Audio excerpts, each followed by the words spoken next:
आपका परिचय? मेरा नाम निर्भय चौधरी है। निर्भय जी, आज डाला खनन क्षेत्र ओबरा में देखा जा रहा है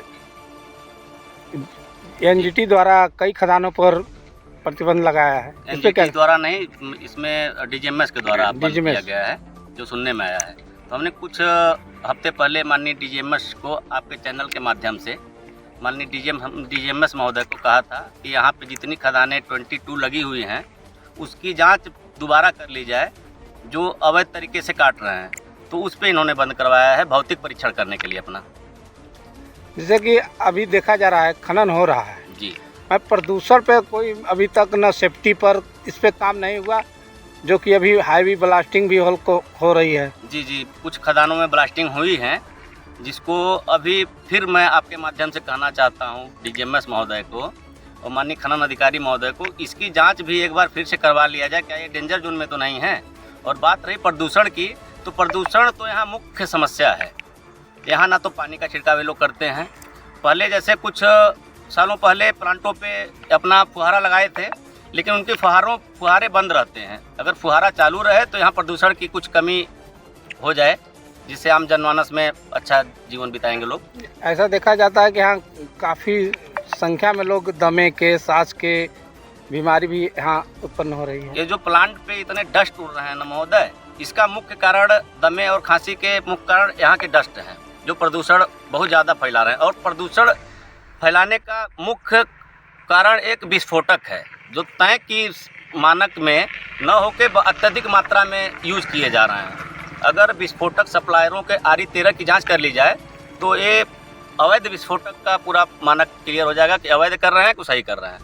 क्या आप प्रदूषण अधिकारी इस एरिया में घूमते हैं कि एसी में बैठे रहते हैं? वो तो बस एसी वाले लोग हैं, घूमने के लिए तो कभी आएंगे तो गाड़ी से उतरेंगे नहीं, उनका बड़े लोग हैं भाई। रात्रि खनन को लेकर आप क्या कहना चाहेंगे? रात्रि खनन को लेकर हम ये कहना चाहेंगे कि रात्रि में जो खनन लोग करवाते हैं या फिर जो मशीनें चलती हैं, या डीलिंग की हुई या फिर पोगलेन की हुई, तो ये सरासर गलत है। डीलिंग की मशीनें जो विस्फोटक के लिए डीलिंग की जाती हैं, इसको भी रात्रि में जो चलवाया जा रहा है वो बंद होनी चाहिए।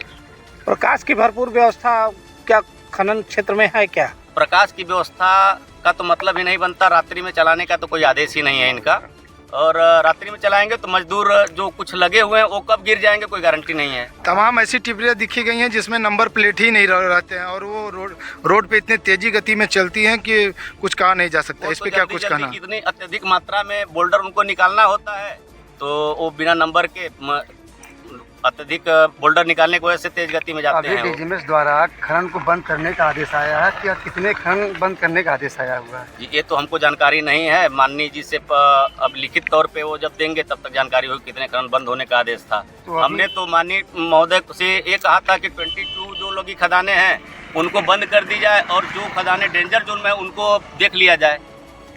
आपके शिकायतों पर क्या संज्ञान अधिकारियों ने लिया? देखिए, शिकायत तो मैं 1 सालों से कर रहा हूँ, उस पर कोई संज्ञान नहीं लेते थे लोग। अभी 15 तारीख को जो घटना किला माइनिंग में हुई है उसके बाद अधिकारी जागे हैं, तो अधिकारी उसमें जागे हैं तो उस पर कुछ ये कार्रवाई कर रहे हैं। अब देखिए आगे की कार्रवाई इनकी कहाँ तक जाती है, कहाँ तक ये खदान चालू रखते हैं, कहाँ तक बंद करते हैं। क्या लगता है आपको कुछ खनन चालू होने का आदेश है, क्या ये हादसा कभी टल सकता है? देखिए, खनन बंद करवाने का हम लोग का कोई मुद्दा नहीं है, क्योंकि सोनभद्र खनन पे ही टिका हुआ है। यहाँ 80% आदिवासी और मजदूर पिछड़े रहते हैं, जो खनन पे ही आजीविका चलाते हैं। तो इनका मुख्य मुद्दा तो खनन है। अगर खनन बंद हो जाएगा तो यहाँ रोजी रोटी पे संकट आ जाएगा। खनन चलना चाहिए, लेकिन अवैध तरीके से जो खनन हो रहे हैं वो नहीं चलनी चाहिए। जो मजदूरों की सेफ्टी है, मजदूर अगर उतरें तो उनका इंश्योरेंस करवाया जाए, उनकी सेफ्टी का विशेष ध्यान रखा जाए, उनको हेलमेट दिया जाए। ये सब हमारा सुरक्षा मानक को लेकर खनन नहीं चलता, फिर आगे के लिए आप क्या कर सोचेंगे? आगे के लिए भैया ये है सुरक्षा मानकों की सुरक्षा को ध्यान में रखते हुए सबकी जितने भी मजदूर कार्यरत हैं इसमें उनकी सुरक्षा रखी जाए, उनका इंश्योरेंस करवाया जाए। माननीय योगी जी से आप क्या कहेंगे?